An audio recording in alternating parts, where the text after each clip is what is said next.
조차 빛을 잃고 온물이 비치지 않는 끝없어라 주의 사랑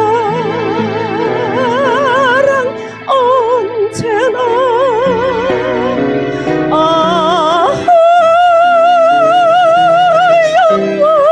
영원토록 구원의 강물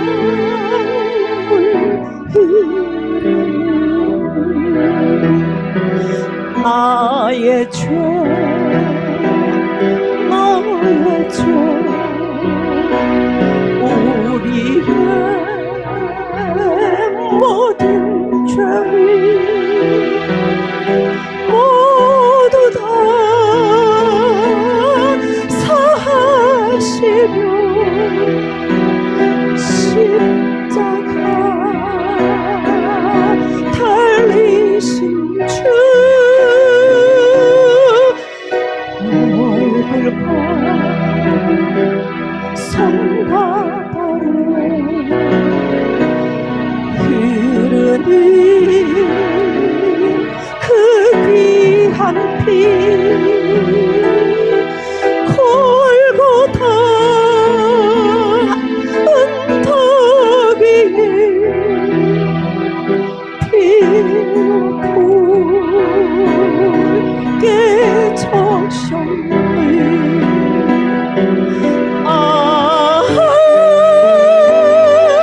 끝없어라 주의 사랑 언제나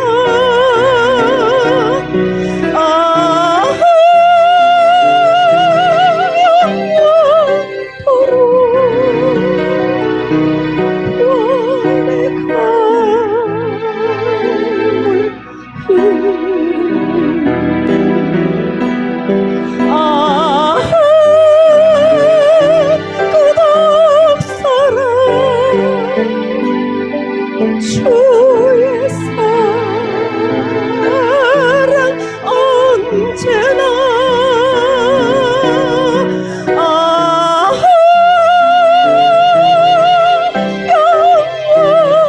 영원토록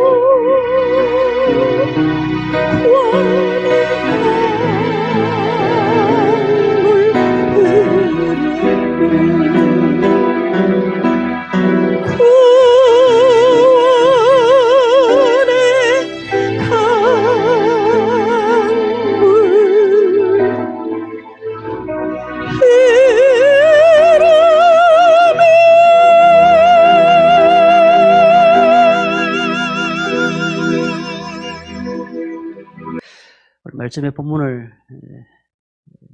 생각하면서 그런 생각이 들었습니다. 이번 주간이 고난 주간이 시작되니까 교회 청소를 잘하자 그런 의미로 말씀을 전하나 그런 생각이 들어질 수도 있겠습니다만은 그런 뜻은 아닙니다. 오늘은 우리가 종료주일이라고 얘기를 합니다. 전국에 있는 교회들이 종료주일로 예배를 드립니다. 특별히 예수님께서 예루살렘으로 나귀를 타고 입성하실 때에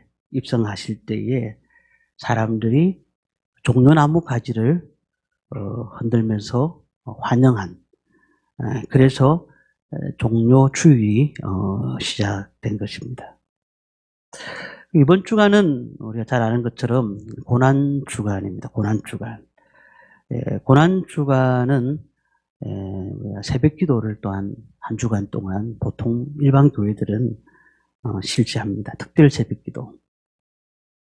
이번 금요일은 예수님께서 십자가에 못 박히신 날이기 때문에 또한 그날은 금식하기도 합니다. 저는 오늘 이 말씀을 묵상하면서 그러한 생각이 들었습니다. 예수님께서 3년 동안 이 땅에서 공생애를 하셨는데, 물론 33세까지 사역을 하셨습니다만은, 우리가 오늘 이 본문에 나오는 그 말씀이 참 우리에게 주는 의미가 크다라는 생각을 가지게 됩니다. 예수님께서 예루살렘에 입성을 하시고 그리고 입성하신 후에 제일 첫 번째 일들이 오늘 본문에 나와 있는 것을 보게 됩니다. 제일 먼저 하신 일이 뭘까요? 오늘 본문에 보니까 성전으로 가셨습니다. 성전으로 가시고 성전 안에 있어야 되지 않는 모든 것들을 다 엎으시고 그리고는 성전을 깨끗하게 청소하셨다. 우리가 이렇게 볼 수가 있습니다. 성전 안에 어떤 사람이 있었는가? 어떤 무리들이 있었는가? 성전에는 첫째는 돈 바꾸는 사람이 있었습니다. 그리고 양과 염소를 파는 사람이 있었습니다. 매매하는 사람들이 있었습니다. 비둘기 파는 사람이 있었습니다. 왜 이들을 다 엎으시고 그리고 예수님께서 말씀하셨는가? 사실 이 당시에 이스라엘 민족들이 모일 수 있는 것은 절기에 이렇게 모입니다. 절기. 절기라는 것은 뭐 몇 가지 절기가 있습니다만은 그 절기를 통해서 이스라엘 민족들이 이렇게 모임을 가지는데 그 절기에 이스라엘 민족들이 밖에서 외부 사람들이 다 오게 합니다. 오게 하고는요, 그들이 와서 하나님 앞에 예배를 드리는 것입니다.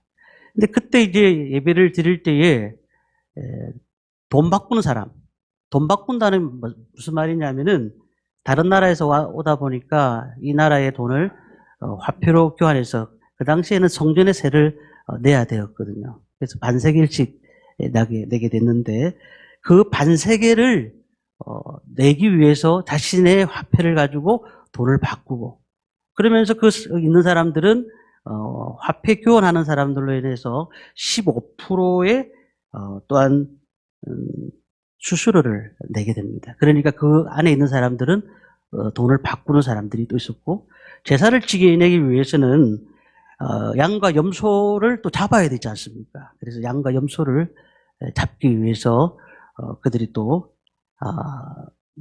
그 파는 사람들이 있었다는 것을 알 수가 있습니다. 주님께서 무슨 말씀을 하셨냐면은 이런 가운데서 말씀하시면서 야, 너희들이 성전을 강도의 소굴로 만드는구나 라고 말씀하셨습니다. 자, 우리가 이 말씀을 보면서 그런 생각이 해야 됩니다. 교회는 성전은 예배하는 곳입니다. 하나님 앞에 예배 드리는 곳입니다. 그런데 많은 사람들이 성전에서 돈벌이를 하는 경우가 있는 거죠. 돈벌이 하는 경우. 어떻게 하든지 돈을 벌어서 세상에 예배에 대한 관심이 없고 돈벌이에만 관심 있는 사람들이 많은 겁니다. 그래서 예수님께서 뭐라고 말씀하셨냐면 13절에 보면은 기록된 바 내 집은 만민이 기도하는 집이다. 이렇게 말씀을 하셨어요. 주님께서는 그렇다면 이 십자가에 못 박히기 전에 왜 청결 운동을 하셨는가? 우리가 여기서 성전이 무엇인가를 알아야 됩니다. 우리 12절 말씀을 함께 읽도록 하겠습니다. 같이 읽습니다. 예수께서 성전에 들어가서 성전 안에서 매매하는 모든 사람들을 내쫓으시며 돈 바꾸는 사람들의 상과 비둘기 파는 사람들의 의자를 둘러 엎으시고 라고 말씀했습니다. 이스라엘 사람들이 생각하는 것이 뭐냐면 성전에만 하나님이 계신다는 거예요. 그래서 그곳에서 하나님을 만날 수 있다는 겁니다. 6월절 축제가 벌어지면은 외부에서 사람들이 오게 되는데 그때 줄곧 성전에 와서 하나님 앞에 예배를 드릴 때 하나님이 자신에게 복을 준다. 이렇게 생각을 했던 것입니다. 그래서 시편 기자가 84편에 말씀하기를 이렇게 했습니다. 만군의 여호와여 주의 장막이 어찌 그리 사랑스러운지요. 주의 집에 사는 자는 복이 있나니 그들이 항상 주를 찬송하리이다. 성전에 가기를 얼마나 그리워했는지 성전을 통해서 그들이 복을 받는다는 사실을 늘 생각했던 사람들입니다. 그래서 늘 예배 드리는 것, 1년에 몇 차례씩 이 성전을 향해서 예배를 드리고 기도하고 또한 그들 가운데의 모든 것들을 즐거움을 삼았던 것이 이 성전이었다는 것을 볼 수가 있습니다. 그렇다면 오늘날에 우리가 이 말씀을 어떻게 묵상해야 될까요? 지금은 이 시대는 성전이 두 가지로 생각하셔야 됩니다. 첫째는 유형 성전과 무형 성전이 있습니다. 유형 성전은 우리 지금 예배를 드리고 있는 교회를 얘기하는 것입니다. 우리 교회가 크든 작든 이곳에서 예수 그리스도 이름으로 예배를 드리고 하나님 앞에 나가는 성전을 우리는 유형 성전이라고 생각합니다. 지난주에 우리 고 이진희 권사님 장례식이 있었습니다. 늦게 교회에 오신 분들은 우리 이진희 권사님을 보지도 못하셨을 겁니다. 왜냐하면 코로나 이전에까지 교회를 잘 다니셨는데 제가 마음 가는 게 두 가지가 있었어요.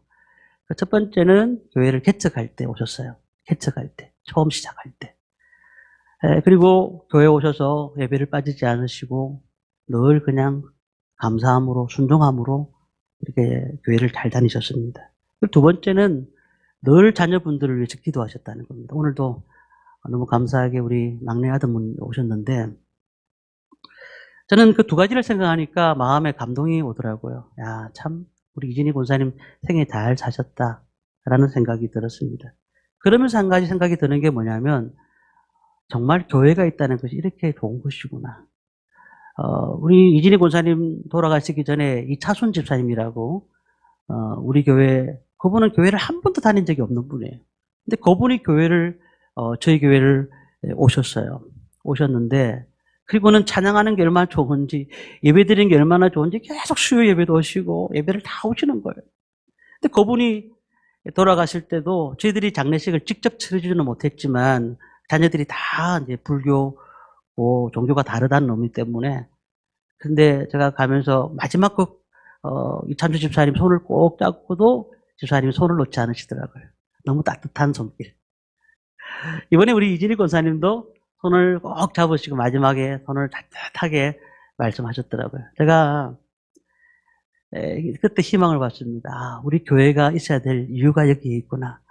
유형교회가 있어야 될 이유가 여기 있구나. 정말 위로하고 하나님의 사랑으로 품어주고 또한 하나님의 은혜로 감싸주는 교회. 이런 교회가 필요한 것이구나 라는 생각을 제가 들었습니다. 그렇다면 우리가 유형교회는 이렇게 있는데 또 무형교회가 있습니다. 무형교회가 무엇이냐면 고린도전서 3장 16절에 이렇게 말씀합니다. 너희가 하나님의 성전인 것과 하나님의 성령이 너희 안에 계시는 것을 알지 못하느냐. 너희 몸이 하나님의 성전이다라고 말씀합니다. 우리의 몸이 하나님의 성전이라는 거예요. 우리 몸이 누가 거하신다고요? 하나님이 거하신다. 더 나아가서 성령이 거하시는 것이기 때문에 우리의 몸은 성전이다. 그런데 우리 몸이 성전인데 불구하고 세상에 잡다한 것들이 많이 들어와 있는 거예요. 하나님 말씀이 들리지 않아요. 세상 것들이 계속 갖고 있으니까 예배가 은혜가 되지가 않는 겁니다. 피곤한 것입니다. 그때 예수님께서 성령의 채찍을 가지고 우리 마음에 오셔서 성전에 들어온 것들을 다 청결케 하셨습니다. 우리 마음에 뭐가 있나요? 예수를 믿지 않기 전에 우리의 마음은 부정과 부패와 불의가 가득합니다. 하나님께서 거하실 수가 없는 거예요. 믿는 성도들 안에서도 사실은 세상의 온갖 것으로 채워졌을 때에 예배가 예배되지 않는 것입니다. 오늘날에 가면 갈수록 거짓 속에 살고 거짓을 말하고 거짓을 행동하는 분들이 많습니다. 거짓이 있다는 건 뭘 얘기하는 건가요? 마귀에게 속한 것이에요. 마귀에게. 우리 속에서 하나님이 계신다는 것은 성령의 열매들이 나타나야 되잖아요. 그런데 우리는 늘 예수를 믿는다고 하면서도 우리 속에 진리가 없어요. 세상 것들이 가득 차 있는 겁니다. 돈에 눈이 어두워져서 탐욕에 사로잡힌 자들이 많아지는 겁니다. 자기 이익을 쫓아서 배반하면서 팔고 그 다음에 자신의 삶이 정결치 못한 삶을 살 때가 많더라는 겁니다. 오늘 고린도전서 3장 16절의 말씀을 보니까 예수님께서 성도의 몸을 성전으로 삼으셨다는 거예요. 그리고 우리 몸에 성령이 거하시는 천이라는 사실을 기억하라는 겁니다. 제가 저지난주에 한 말씀을 드렸잖아요. 마태복음 5장 말씀에 마음이 청결한 자는 복이 있나니 그들이 하나님을 볼 것입니다. 우리가 마음이 청결하지 못한 겁니다. 늘 복잡한 것으로 우리 가득 차 있는 겁니다. 탐욕으로. 아담과 하와는 무너졌잖아요. 탐욕 때문에. 가룟 유다는 예수님을 팔았습니다. 우리 마음속에 있는 탐욕을 내쫓아야 됩니다. 내일부터 고난주간이 시작됩니다. 고난주간에 생각할 때 그렇습니다. 예수님을 누가 못 박았느냐. 로마 병정, 거기에 있는 많은 사람들, 그리고 모든 무리들, 그런 사람들이 예수님 못 박았다고 생각하지만 사실 정확하게 보면은 지금 우리가 예수님을 못 박고 있는 것과 같은 것이에요. 지금 우리가 예수님을 못 박고 있다는 사실이에요. 그들 무리 가운데 우리가 같이 있지 않는가 생각합니다. 종려나무 가지를 흔들면서 호산나 다윗의 왕이여 라고 말을 했던 그들 가운데서도 예수님을 십자가에 못 박아라 하고 돌멩이를 던졌던 사람들이라는 겁니다. 오늘 우리 삶 가운데는 선한 것이 하나도 없습니다. 우리는 십자가를 바라보면서 어떻게 생각해야 됩니까? 주님, 내가 주님을 저 자리에 올렸습니다. 우리가 예수님의 마음을 이해해야 되는 겁니다. 우리 마음 속에는 늘 죄 때문에, 탐욕 때문에 예수님이 들어갈 자리가 없는 거예요. 예수님께서 십자가에 달려 돌아가시기 전에 고통당하시는 마지막 고통을 당하시면서 이렇게 말씀하셨습니다. 다 이루었다. 다 이루었다. 다 이루었다는 게 뭘까요? 이제 우리가 회개만 하면은, 하나님 앞에 나오기만 하면은, 주님을 영접하기만 하면은 우리 속에서 주님께서 우리의 마음을 청결케 해주실 것이고, 그리고 다시 한 번 더 주님 앞에 설 수 있도록 은혜를 주겠다라는 말씀입니다. 로마서 8장 1절에 보니까 이렇게 말을 했습니다. 그러므로 이제 그리스도 예수 안에 있는 자에게는 결코 정죄함이 없나니. 누가 십자가에 못 박았습니까? 로마 병정들입니까? 빌라도입니까? 우리가 주님을 십자가에 못 박은 것입니다. 우리의 죄가 주님 앞에 갈 수 없는, 하나님 앞에 갈 수 없는 심령이 되는 것입니다. 그래서 주님께서는 그것을 아시고 그 고통 가운데서 바로 대값을 지불하기 위해서 이 땅에 오신 것입니다. 요즘 봄이 되면은 가정에 청소를 많이 합니다. 대청소가 벌어지잖아요. 근데 우리가 하루에도 한 번씩 씻고 오늘도 교회 오신다고 머리도 감고 오셨지 않습니까? 근데 중요한 것은 우리의 심령은 안 씻어요. 근데 우리의 더럽고 추악하고 잘못된 생각들, 방법들 이런 것들은 하나님 앞에 내놓지를 못하는 겁니다. 우리는 그냥 외부 보는 입장에서만 우리의 모든 모습들을 그냥 내놓는 겁니다. 그래서 주님이 고통받으신 것을 알고 있다면은 우리가 우리의 삶을 다시 한번 돌이켜야 됩니다. 자, 그렇다면은 이 성전은 어떤 곳이 되어야 되는가? 오늘 13절 말씀을 우리 함께 읽도록 하겠습니다. 같이 읽습니다. 그들에게 이르시되 기록된 바 내 집은 기도하는 집이라 일컬음을 받으리라 하였거늘 너희는 강도의 소굴로 만드는 도다 하시니라. 어떤 곳이 되어야 된다고요? 예수님께서는 왜 그 돈 바꾸는 자들, 양과 염소를 파는 자들을 내쫓으셨습니까? 이 성전은 기도하는 집이 되어야 된다는 거, 기도하는 곳이 되어야 된다는 거. 우리가 신앙생활이 그냥 종교생활이 아닙니다. 종교생활로 잠시 교회 왔다가 좋은 말씀 들었다 그리고 집에 가자 하는 것이 아닙니다. 우리가 정말로 하나님을 알고 내 마음을 정결케 하고 깨끗하게 한다면은 우리는 무엇으로 채워야 될까요? 기도함으로 성령께서 거하시는 전으로 만들어야 된다는 겁니다. 내 아버지 집은 기도하는 집이다. 하나님과 끊임없이 우리는 대화를 하셔야 됩니다. 어떻게 해요? 구약의 성전에 보면은 향로를 계속 피웠습니다. 24시간 동안 계속 피웠습니다. 우리는 끊임없이 기도의 향기를 계속 피워야 됩니다. 기도하지 않으면 이 땅에 살아갈 수가 없어요. 기도하지 않으면 우리 삶 가운데 세상의 정욕들이 계속 우리의 삶을 잡아먹습니다. 우리가 예수를 구주로 모시면은 우리 가운데 성령이 계시는데, 우리 성령을 충만하기 위해서는 어떻게 해야 되죠? 기도하는 겁니다. 기도하는 것이에요. 기도하지 않으면 안 됩니다. 제가 새벽 시간에 새벽 기도를 하지만 어떨 때는 새벽 기도에 많이 오지 않습니다. 그럴지라도 저는 새벽 시간에 기도합니다. 왜냐하면 목사라도 다 기도하지 않으면 무너진다는 것을 아니까 제가 기도합니다. 새벽 시간이 어떤 환경에 있더라도 새벽 시간은 기도하는 시간이다. 마찬가지입니다. 이번 오늘 한 주간 동안 우리 성도님들 제가 특별 새벽 기도는 하지 않더라도 기도하시기 바랍니다. 일주일에 한 번 정도로 나오셔가지고 예수님의 십자가를 묵상하시면서 기도하시기 바랍니다. 기도할 때에 우리의 썬뿌리들이 무너지는 것입니다. 기도할 때에 하나님 나라를 분명히 알 수가 있는 겁니다. 기도할 때 하나님의 뜻을 깨달을 수가 있는 것입니다. 그렇기 때문에 우리는 기도하셔야 됩니다. 나라 민족을 위해서 불평하지 마시고 우리는 기도하셔야 돼. 이 민족을 위해서 기도하셔야 돼. 기도에 무릎이 되셔야 됩니다. 바울이 갈라디아서 6장 17절에 이렇게 말을 했습니다. 이후로는 누구든지 나를 괴롭게 하지 말라. 내가 내 몸에 예수의 흔적을 가졌노라. 바울이 어떤 흔적이 있었습니까? 매 맞은 흔적과 로마의 옥에 갇혀서 고문당한 흔적이 있었습니다. 그래서 그 흔적이 자기는 자랑이라고 말하고 있습니다. 자기는 다른 것보다 예수님의 십자가가 자랑이라고 말하고 있습니다. 오늘 우리 성도님들 이렇게 연로하신 분들 계시고 또 우리 젊은 청년들도 있는데 우리 몸에 무엇이 있습니까? 정말 예수의 흔적이 있습니까? 그 예수의 흔적 가운데 가장 중요한 것은 기도의 흔적인 줄 믿습니다. 성도님들 기도하시기 바랍니다. 연로하신 분들은 자녀들을 위해서 기도하시고 교회를 위해서 기도하시고 나라 민족을 위해서 기도하시고 우리 젊은 청년들은 앞으로 하나님 앞에 비전을 가지고 꿈을 가지고 기도하셔야 돼요. 주님께서도 겟세마네 동산에 올라가시면서 정말 땀방울이 핏방울 될 때까지 기도하셨잖아요.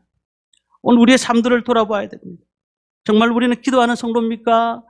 아니면 그냥 예배드리는 신앙인입니까?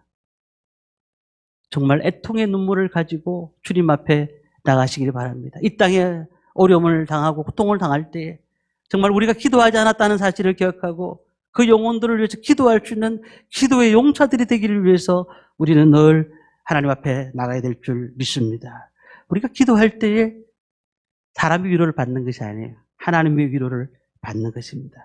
우리 신앙생활이 뭐예요? 신앙생활이라는 것은 어떤 돌을 닦는 것들이 아니에요. 불교에서 말하는 돌을 닦는 것이 아니고 우리는 주님 앞에 살아계신 하나님 앞에 우리의 모습 그대로 주님 앞에 나가는 것입니다. 기도를 통해서 하나님의 손을 움직일 수가 있어요. 기도를 통해서 하나님의 역사를 체험할 수가 있는 것입니다. 주님께서도 성전을 청결케 하신 후에 어떻게 하셨습니까? 뒤에 14절에 말씀합니다마는 소경과 절름발이 안전뱅이와 병든 자를 고쳐주셨어요. 주님은 이 땅에 오신 이유가 무엇일까요? 주님께서는 우리를 구원하시기 위해서 오셨습니다. 그리고 또한 우리를 고쳐주시기 위해서 이 땅에 오신 겁니다. 오늘 저와 성도님들 우리의 삶의 문제를 해결받기를 원하십니까? 그렇다면 기도하시기를 바랍니다. 주님께서 말씀하셨습니다. 기도하면 응답해 주시겠다고. 기도하면 우리의 모든 문제를 해결해 주시겠다고 말씀하셨습니다.